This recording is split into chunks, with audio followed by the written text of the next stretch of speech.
Today I will be covering the book Five Flavors of Dumb by Antony John, which covers the disability deafness or hard of hearing. Five Flavors of Dumb is about a high school senior named Piper. Piper is not like any other student in the unique pool that walks a public school hall. She is deaf and therefore has seemingly more challenges than most students.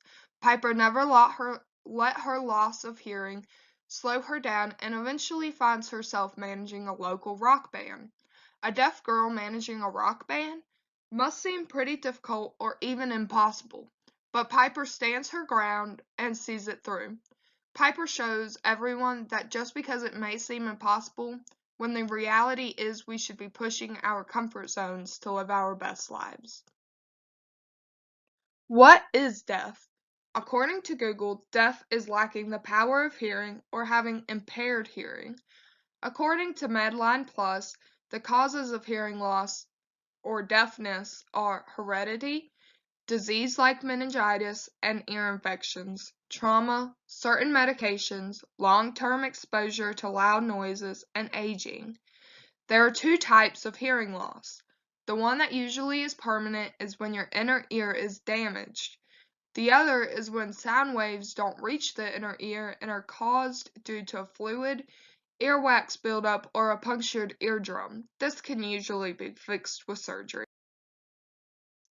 A couple of accommodations found on the University of South Florida's website that could be given to students who are hard of hearing or are deaf include the following: sign language interpretation, preferred seating, captioning, note-taking, and assistive listening devices.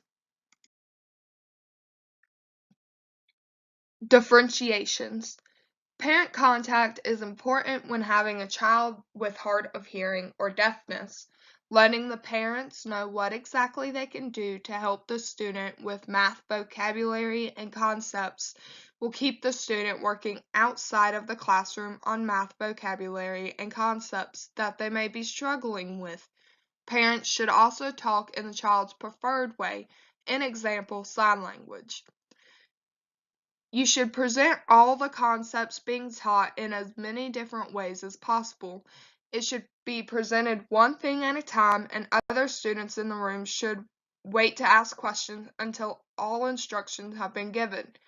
When presenting visuals in the classroom, students who are hard of hearing or deaf should be allotted more time to look at these visuals since they rely heavily on visual communication. Modifications. Eliminating as many other sounds in the classroom as possible will allow students who are hard of hearing be able to hear more efficiently. They would also be able to focus more on what the teacher is saying instead of having to focus solely on their visual communications. Reducing the reflective surfaces in the classroom can help hard of hearing students and deaf students focus better. Applying tablecloths, rugs, or even hanging large paper lanterns from the ceiling can be beneficial. Making the room as soft visually as possible will allow the students to focus solely on the teaching in the classroom. I thought the benefit of reading this book included bringing awareness to students who are hard of hearing or deaf. It showed that hard of hearing or deaf students are just as capable as the rest of the students around them.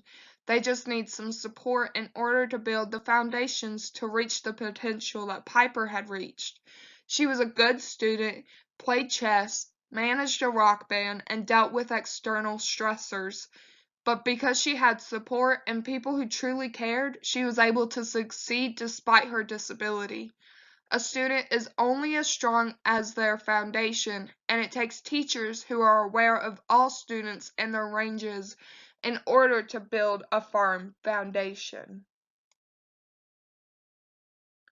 My engaging interactive was going to include my peers covering their ears and just watching me present one of my slides.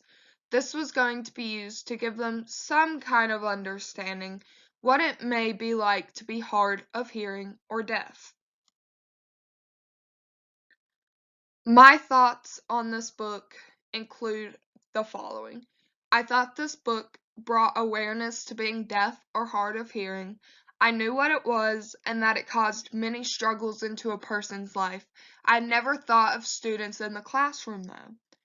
After reading this book, it allowed me to see that it is potential for us to have deaf students in a public school, and it has pushed me to take American Sign Language in order to be able to provide the best support for my students in the future.